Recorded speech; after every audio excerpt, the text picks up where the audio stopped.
दोस्तों, एक वक्त था जब प्रयागराज की सड़कों पर सिर्फ एक ही नाम का डर था और वो नाम था अतीक अहमद। एक ऐसा नाम जिसके खिलाफ कुछ बोलने से भी लोग कतराते थे। लेकिन फिर दिन आता है 15 अप्रैल 2023 का, जब घड़ी में रात के लगभग 10 बज रहे थे और कोलविन अस्पताल के बाहर मीडिया का जमावड़ा लगा हुआ था। कैमरों के साथ साथ माइक भी ऑन थे और पुलिस के कड़े पहरे के बीच 2 कैदियों को मेडिकल के लिए लाया जा रहा था। दोनों के हाथों में हथकड़ी थी और चेहरों पर थकान और हालात से हार मान लेने वाली एक अजीब सी खामोशी थी। पर ये कोई आम कैदी नहीं थे, बल्कि ये वो नाम थे जिनके खौफ ने दशकों तक पूरे प्रयागराज को जकड़ कर रखा था। अतीक अहमद और उसका भाई अशरफ। जैसे ही वो दोनों पुलिस की वैन से उतरकर चलने लगते हैं तो मीडिया के सवाल शुरू होते हैं। अतीक जी, आप अपने बेटे के जनाजे में नहीं जा पाए, इस बारे में आप क्या कहेंगे? मीडिया कर्मियों के द्वारा ऐसा पूछने पर अतीक धीरे से जवाब देता है, नहीं ले गए तो नहीं गए।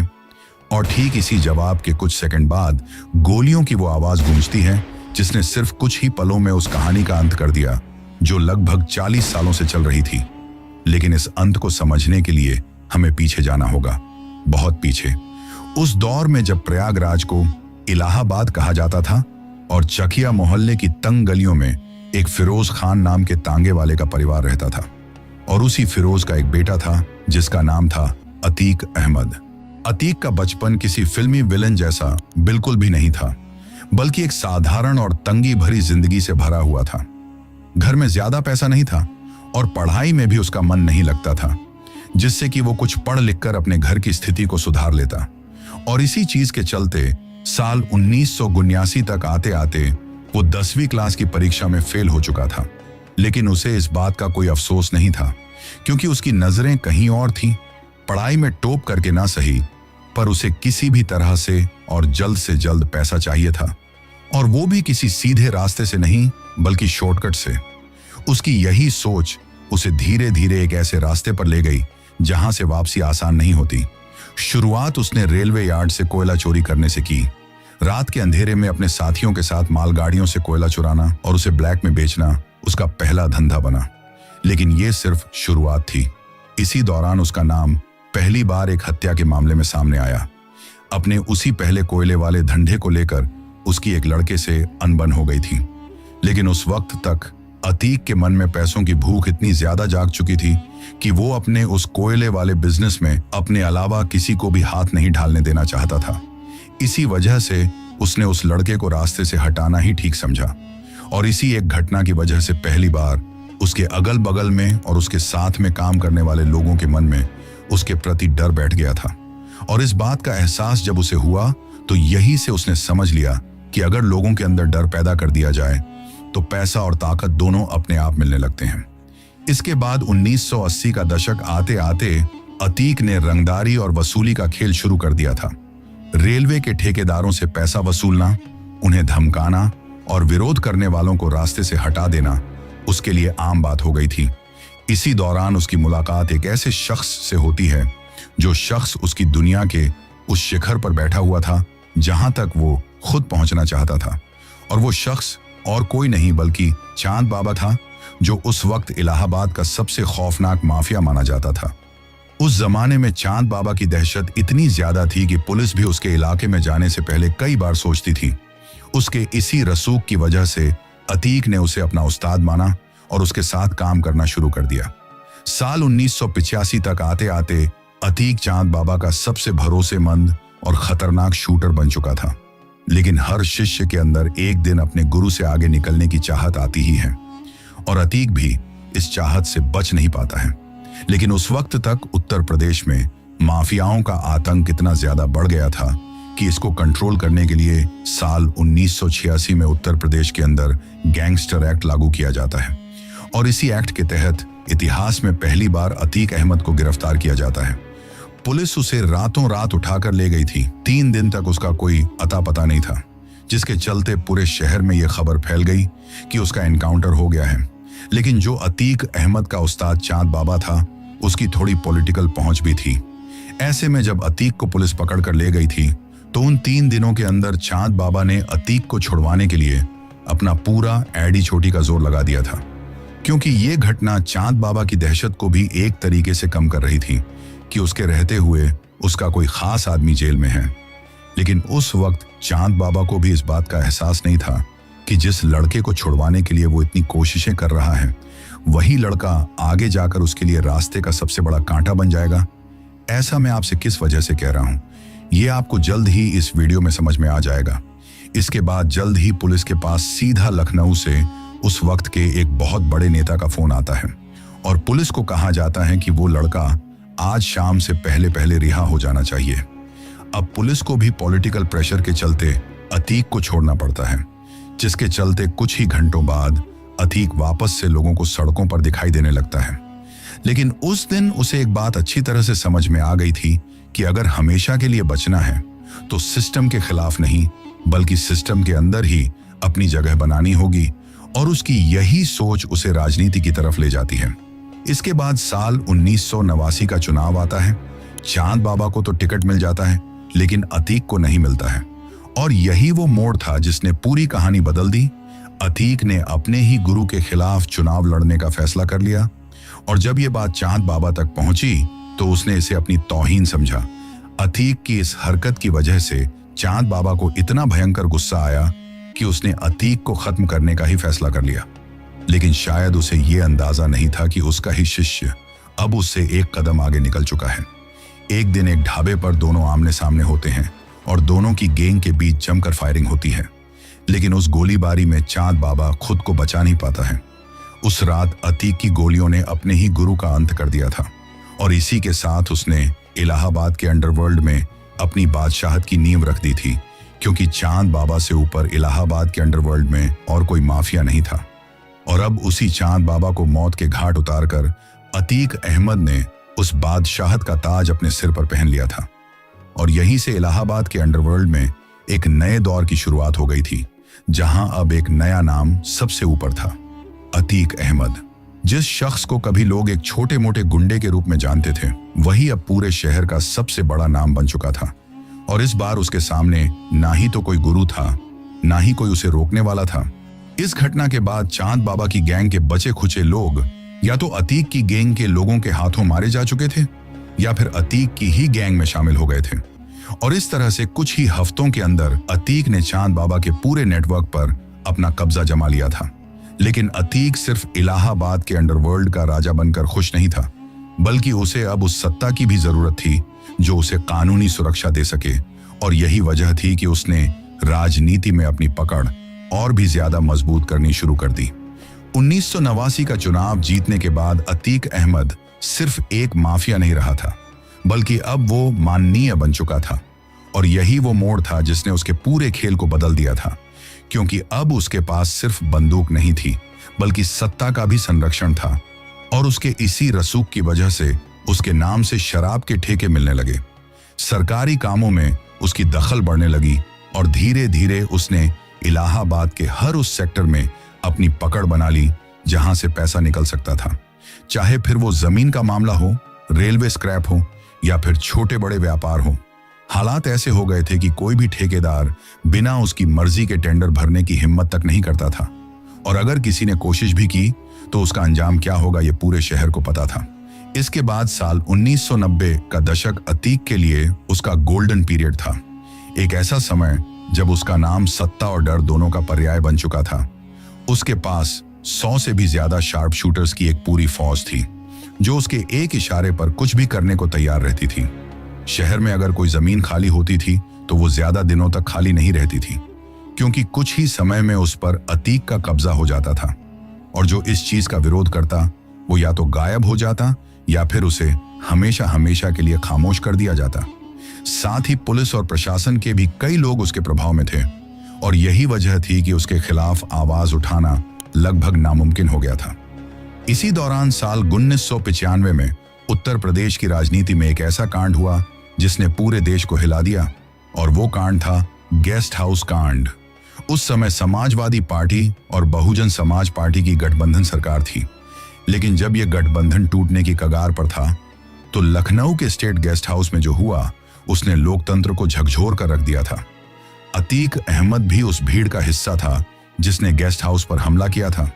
भीड़ की आड़ में उसके गुंडों के द्वारा दरवाजे तोड़े गए, धमकियां दी गई और हालात इतने बिगड़ गए कि अगर कुछ पुलिस अधिकारी बीच में ना आते तो स्थिति और भी ज्यादा भयानक हो सकती थी।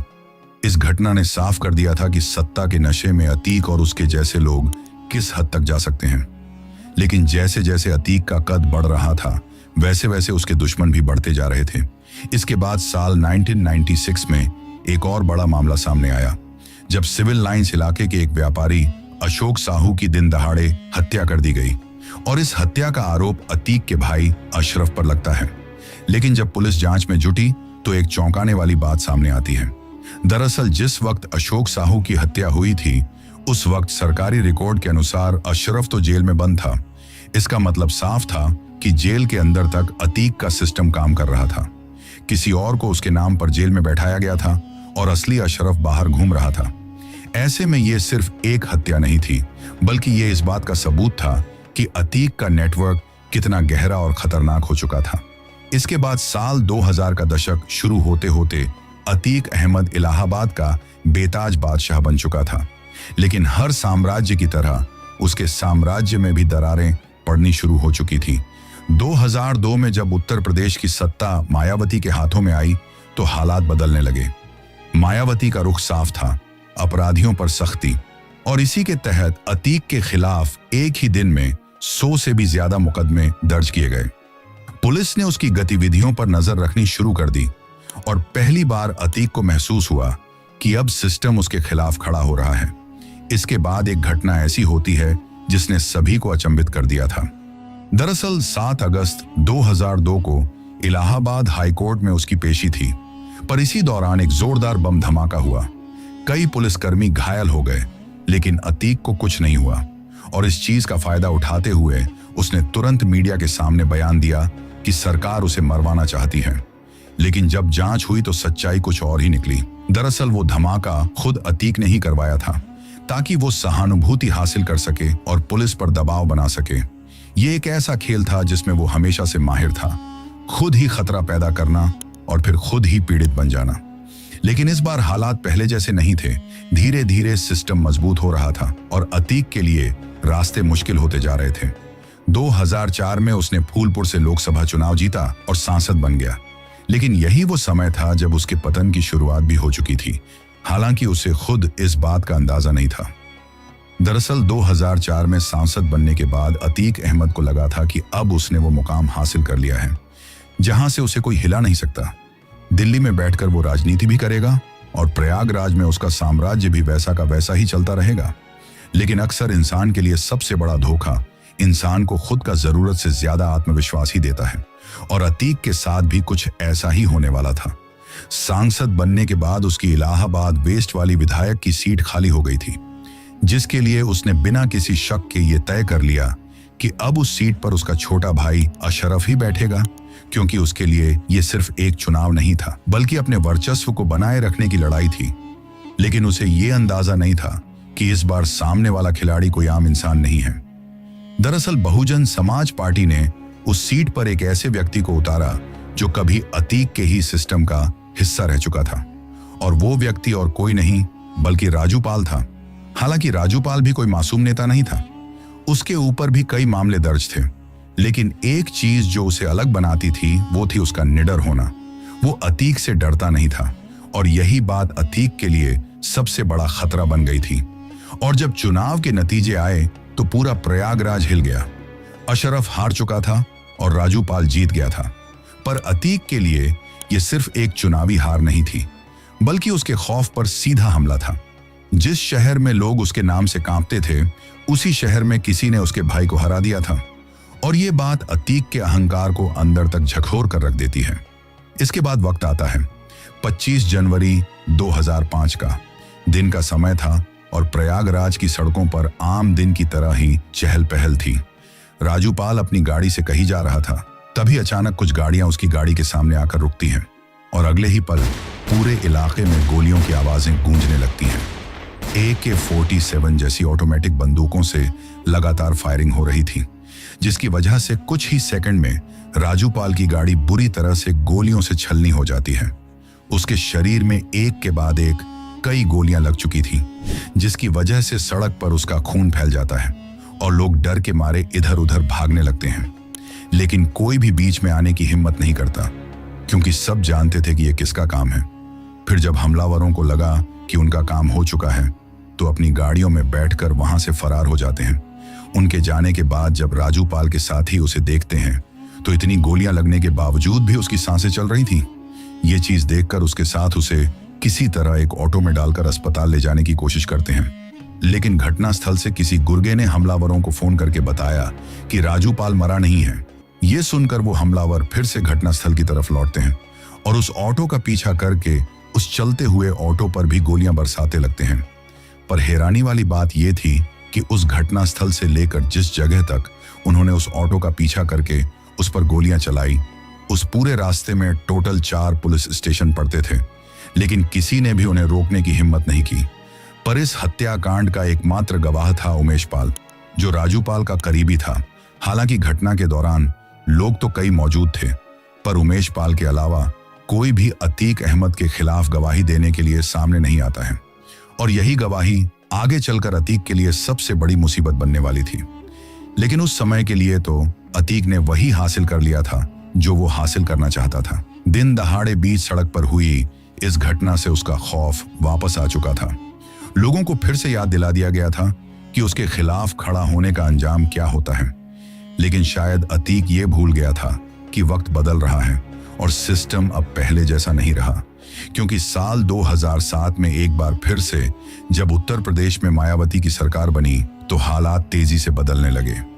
मायावती ने साफ कर दिया कि अब बाहुबलियों के लिए यूपी में कोई जगह नहीं है, और सबसे पहले निशाना बना अतीक अहमद। उसके खिलाफ पुराने मामलों को फिर से खोला गया, उसकी संपत्तियों की जांच शुरू हुई और धीरे धीरे उसका पूरा नेटवर्क सिस्टम की नजर में आने लगा। जो अतीक कभी पुलिस को अपने इशारों पर नचाता था, अब वही पुलिस उसके पीछे पड़ी थी। अतीक को गिरफ्तार कर लिया गया और पहली बार उसे एहसास हुआ कि अब हालात उसके हाथ से निकल रहे हैं। लेकिन कहानी यही खत्म नहीं होती, क्योंकि जेल में रहने के बावजूद भी उसका नेटवर्क पूरी तरह खत्म नहीं हुआ था।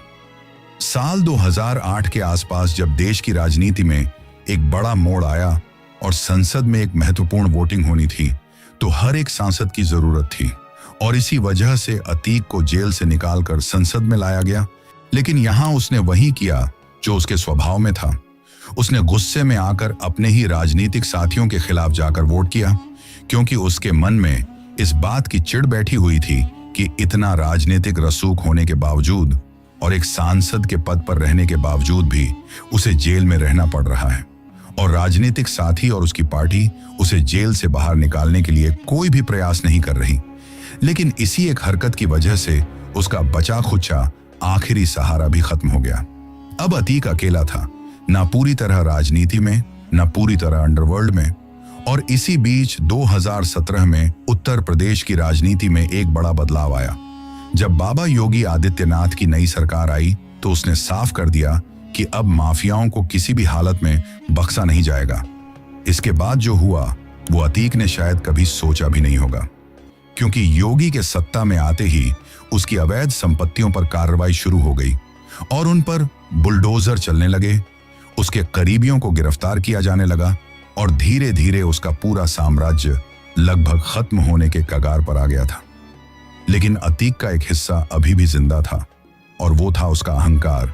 उसे लगता था कि वो जेल के अंदर बैठकर भी सब कुछ कंट्रोल कर सकता है, और इसी सोच ने उसे एक ऐसी गलती करने पर मजबूर कर दिया जिसने उसकी पूरी कहानी का अंत तय कर दिया।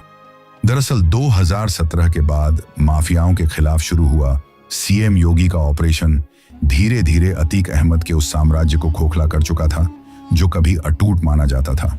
लेकिन फिर भी एक चीज थी जो अब तक बची हुई थी, और वो था उसका डर।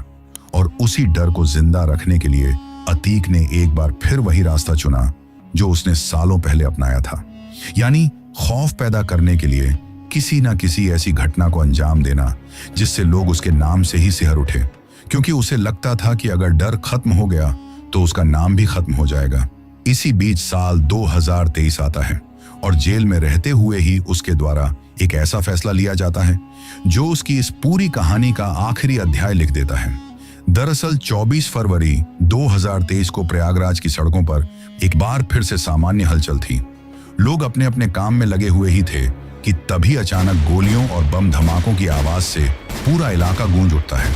कुछ ही सेकंड में अफरा तफरी मच जाती है और इससे पहले कि लोग समझ पाते कि हुआ क्या है, तब तक बहुत देर हो चुकी होती है। दरअसल ये हमला एक ऐसे शख्स किया गया था जो पिछले लगभग 18 सालों से एक पुराने केस में अतीक अहमद के खिलाफ गवाह बना हुआ था और वो शख्स कोई और नहीं बल्कि उमेश पाल था। हमलावर पूरी तैयारी के साथ आए थे, गोलियों की बौछार की गई, बम फेंके गए और कुछ ही पलों में उमेश पाल और उसकी सुरक्षा में लगे 2 पुलिसकर्मियों को मौत के घाट उतार दिया गया। इस पूरी घटना का सीसीटीवी वीडियो सामने आता है और वही वीडियो पूरे देश को झकझोर देता है, क्योंकि इस बार यह कोई छुप कर किया गया अपराध नहीं था बल्कि दिन दहाड़े खुलेआम किया गया हमला था। इसके बाद जांच शुरू होती है और जल्द ही सारी कड़ियां एक ही नाम की तरफ इशारा करने लगती हैं। वो नाम था अतीक अहमद। आरोप लगता है कि इस पूरे हमले की साजिश उसने जेल में बैठकर ही रची थी और इसे अंजाम दिया था उसके बेटे असद और उसके साथियों ने। लेकिन अतीक हर बार यह भूल रहा था कि अब समय और सिस्टम दोनों बदल चुके हैं, जिसकी वजह से इस बार जवाब पहले से कहीं ज्यादा तेज और सख्त था। पुलिस और एसटीएफ ने एक एक करके उसके पूरे नेटवर्क को निशाना बनाना शुरू किया। छापेमारी हुई, गिरफ्तारियां हुई और कुछ ही दिनों के अंदर उसका वो गैंग जो सालों से उसके नाम पर खड़ा था, वो अब बिखरने लगा था। फिर वो दिन आता है जो शायद अतीक के लिए सबसे बड़ा झटका था। दरअसल पुलिस के द्वारा एक एनकाउंटर में उसके बेटे असद को मार गिराया जाता है। जिस बेटे के दम पर उसने फिर से डर पैदा करने की कोशिश की थी, वही अब नहीं रहा था। जब यह खबर अतीक तक पहुंचती है तो पहली बार वो टूटता हुआ दिखाई देता है। जो शख्स कभी कोर्ट में खड़े होकर मूंछों पर ताव देता था, वही अब पुलिस वैन में बैठा रो रहा था, क्योंकि उसके लिए यह सिर्फ एक बेटे की मौत का दुख नहीं था, बल्कि ये उस साम्राज्य के खत्म होने का एहसास था जिसे उसने अब तक की अपनी पूरी जिंदगी में बनाया था। इसके बाद 28 मार्च 2023 को कोर्ट एक पुराने मामले में उसे उम्र कैद की सजा सुनाती है। यह पहली बार था जब उसे किसी केस में कानूनी रूप से सजा मिली थी, लेकिन इस वक्त तक ना उसके पास सत्ता बची थी, ना ताकत और ना ही वो डर जो कभी उसका सबसे बड़ा हथियार था। लेकिन कहानी अभी खत्म नहीं हुई थी, क्योंकि अंत अभी बाकी था। 15 अप्रैल 2023 की रात प्रयागराज का कोलविन अस्पताल पुलिस कस्टडी में अतीक अहमद और उसका भाई अशरफ मेडिकल जांच के लिए लाए जाते हैं। चारों तरफ मीडिया का जमावड़ा होता है, कैमरे ऑन होते हैं, लाइव कवरेज चल रही होती है, पत्रकार सवाल पूछ रहे होते हैं और उसी बीच अतीक के मुंह से वो आखिरी शब्द निकलते हैं, नहीं ले गए तो नहीं गए। और फिर अचानक से भीड़ में से 3 युवक आगे बढ़ते हैं। उनके हाथ में माइक होता है, गले में प्रेस का आईडी कार्ड और कोई कुछ समझ पाता उससे पहले ही गोलियों की आवाज गूंजती है। सिर्फ 10 सेकंड और सब खत्म। उन 10 सेकंड के दौरान लगातार फायरिंग होती है। अतीक और अशरफ जमीन पर गिर पड़ते हैं, कैमरे सब कुछ रिकॉर्ड कर रहे होते हैं, पुलिस वहीं मौजूद होती है, लेकिन यह सब इतनी तेजी से होता है कि कोई कुछ कर ही नहीं पाता है। 40 साल तक जिस नाम ने पूरे प्रदेश को डरा कर रखा था, उसका अंत लाइव कैमरों के सामने हो जाता है। और ताज्जुब वाली बात यह थी कि उस पर गोली चलाने वाले भागने की कोशिश भी नहीं करते हैं, बल्कि वो तुरंत पुलिस के सामने हथियार डाल देते हैं और सरेंडर कर देते हैं। पूछताछ में वो कहते हैं कि वो क्राइम की दुनिया में अपना नाम बनाना चाहते थे, इसलिए उन्होंने ये किया। लेकिन क्या सच में कहानी इतनी सीधी थी या फिर इसके पीछे कुछ और भी था? क्योंकि जिस तरह से ये हमला हुआ, जिस तरह से इतनी सुरक्षा के बीच ये संभव हुआ, उसने कई सवाल खड़े कर दिए थे। कुछ रिपोर्ट्स में यह भी सामने आया कि अतीक के तार अंतरराष्ट्रीय नेटवर्क तक जुड़े हुए थे और उसके जरिए हथियारों की सप्लाई होती थी। लेकिन क्या यह पूरी सच्चाई थी या फिर वो किसी बड़े खेल का सिर्फ एक मोहरा था? आज भी यह सवाल हर किसी के मन में है कि क्या अतीक अहमद का अंत सिर्फ 3 युवकों की सनक का नतीजा था, या फिर किसी ने हमेशा के लिए एक ऐसे शख्स को खामोश कर दिया जो बहुत कुछ जानता था। दोस्तों, ये थी अतीक अहमद की पूरी कहानी। अगर आपको ये वीडियो पसंद आई हो तो लाइक और सब्सक्राइब जरूर करें, क्योंकि ऐसी ही गहराई वाली सच्ची कहानियां हम आपके लिए लाते रहेंगे।